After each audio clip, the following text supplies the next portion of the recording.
મારું નામ ધર્મેશ કિશોરભાઈ મકાતી અને અમારું ભાગવત સપ્તાહનું આયોજન છે, જે પરસાણા ચોક રાધિકા ફાર્મ ખાતે વર્ષો નવા રિંગ રોડ ઉપર રાખ્યું છે. અને તારીખ 17/5 થી 23/5 સુધીનું આયોજન છે, જેની અંદર ભાગવત એક સપ્તાહનો કાર્યક્રમ છે. 3 વાગ્યાથી લઈને સાંજના 7 વાગ્યા સુધી. 7 વાગ્યા પછી પ્રસાદનો બધાને લેવાનો છે. પ્રસાદ લીધા બાદ 9 વાગ્યાથી રોજે રાત્રિ કાર્યક્રમોનું આયોજન કરેલું છે. કાર્યક્રમોમાં કાનગોપી છે, જે દેશી કાનગોપી ગામડે બધા થતા પહેલા વર્ષો પહેલા, એ બી કાનગોપી છે. નાટકનું આયોજન છે. ગરબા છે, તો ગરબાની અંદર ઉમેશ બારોટ જે સિંગર છે એ છે.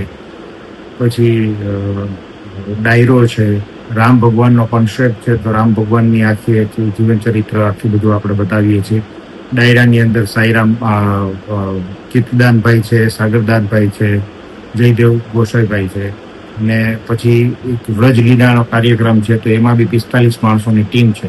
તો આપણા 6 દિવસના રોજે રોજી એક કાર્યક્રમોનું આયોજન છે, રોજે રાતના. ત્યારે આપણે અલગ અલગ પાર્ટમાં વ્યવસ્થા 3 ખંડમાં વ્યવસ્થા કરેલી છે. ગોકુળ વૃંદાવન અને મથુરા, એવા 3 ખંડ બનાવેલા છે. 3 ખંડમાં માણસ પ્રવેશે તો એમનો પ્રસાદનું પણ એની અંદર જ વ્યવસ્થા છે. 3 ખંડમાં ડિફરન્ટ અલગ અલગ ગોકુળ, મથુરા, વૃંદાવન, જતીપુરા, દ્વારિકા, આવા બધા અલગ અલગ ખંડ બનાવેલા છે. સપ્તાહના આયોજક હું પોતે છું. સપ્તાહનું આયોજન હું જ કરું છું અને અમારા બધા પરિવારોજનો માટેનું આખું આયોજન છે. અને એની અંદર બધા પાટલાઓ પણ બધા નોંધાવ્યા છે, કે જેને દરેક પોતાના અમારા પરિવાર લોકોને કોઈને પાટલા નોંધાવવા હોય તો નોંધાવી શકીએ. એવા 27 પાટલાઓ પણ અમે રાખેલા છે.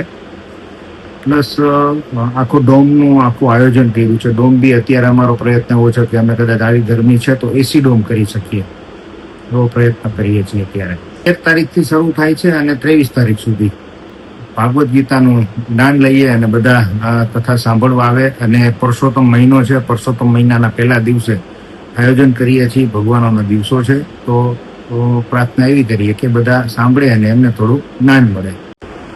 આપણું પોથીયાત્રાનું આયોજન છે 17 તારીખે 3 વાગે. તો એ બી પોથીયાત્રા આપણે ઠાકોરજીની હવેલીથી આપણે રાખેલું છે, સ્પીડવે ચોકથી. અને આગામી એમાં રૂક્ષ્મણી વિવાહનું આયોજન જે થાય છે 22 તારીખે, જે રૂક્ષ્મણી વિવાહનું કાર્યક્રમ છે. તો રૂક્ષ્મણી વિવાહમાં પણ રાજકોટના નામાંકિત બેસ્ટ મયુર કેટરિંગ વાળા જસ્મીનભાઈ ઠાકોરજીની જાન લઈને આવે છે. અને એ બી વાતે ગાતે ઘણી જાને આખી મોટી કાફલો લઈને આવે છે ત્યાં.